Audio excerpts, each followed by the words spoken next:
أعوذ بالله من الشيطان الرجيم. قل هذه سبيلي أدعو إلى الله على بصيرة أنا ومن اتبعني وسبحان الله وما أنا من المشركين.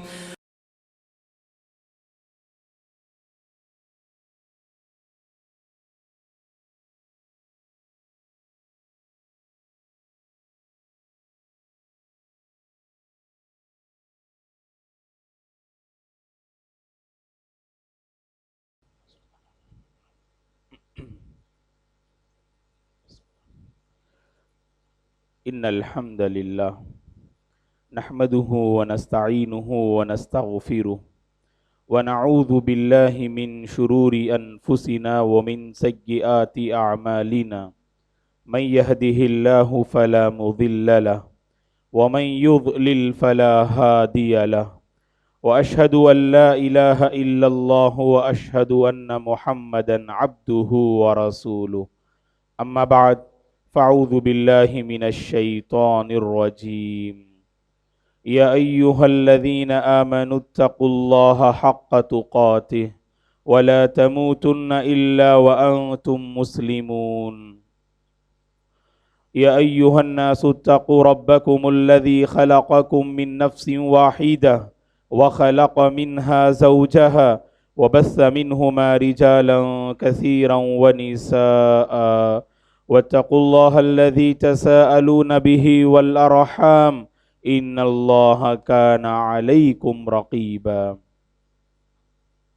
يا أيها الذين آمنوا اتقوا الله وقولوا قولا سديدا يصلح لكم أعمالكم ويغفر لكم ذنوبكم، ومن يطع الله ورسوله فقد فاز فوزا عظيما. فإن خير الحديث كتاب الله، وخير الهدي هدي محمد صلى الله عليه وسلم، وشر الأمور محدثاتها، وكل محدثة بدعة، وكل بدعة ضلالة، وكل ضلالة في النار. فأعوذ بالله من الشيطان الرجيم. ولقد خلقنا الإنسان ونعلم ما توسوس به نفسه ونحن أقرب إليه من حبل الوريد إذ يتلقى المتلقيان عن اليمين وعن الشمال قعيد ما يلفظ من قول إلا لديه رقيب عتيد. وجاءت سكرة الموت بالحق ذلك ما كنت منه تحيد، ونفخ في الصور ذلك يوم الوعيد. وجاءت كل نفس معها سائق وشهيد. لقد كنت في غفلة من هذا فكشفنا عنك غطاءك فبصرك اليوم حديد. وقال قرينه هذا ما لدي عتيد. ألقيا في جهنم كل كفار عنيد مناع للخير معتد مريب. الذي جعل مع الله إلها آخر فألقياه في العذاب الشديد. قال قرينه ربنا ما أطغيته ولكن كان في ضلال بعيد. قال لا تختصموا لدي وقد قدمت إليكم بالوعيد. ما يبدل القول لدي وما أنا بظلام للعبيد. والفجر وليال عشر।